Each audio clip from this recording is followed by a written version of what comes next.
Daun pun makin hijau, makin terang. Setiap ranting pokok lima kasturi ni ada buah. Penuh dengan buah. Buah pun makin lebat. Hari ni Sarah nak kongsikan macam mana nak suburkan pokok lima kasturi ni yang sebelum ni memang hampir nak mati dah. Kalau sebelum ni pokok lima kasturi ni tengok dahan dia mudah reput. Selalu reput. Lepas tu pucuk pun tak keluar pucuk baru. Susah sangat nak keluar pucuk baru. Kalau tengok ke atas ni nampak serangan benar, serangga perosak. Memang nampak sangat tak subur. Dah buah ni pun nampak.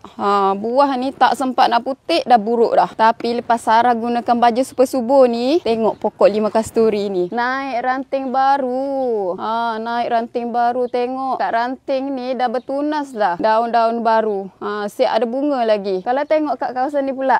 Daun-daun lima kasturi ni tak ada serangan serangga dah. Ataupun benar daun pun makin hijau, makin terang. Setiap ranting pokok lima kasturi ni ada buah. Penuh dengan buah. Buah pun makin lebat. Sini dekat sikit kita tengok.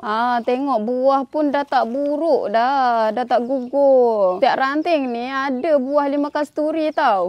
Tengok setiap pucuk dia ni dah keluar tunas-tunas baru. Keluar bunga baru. Nak gunakan baja super subur ni memang mudah sangat.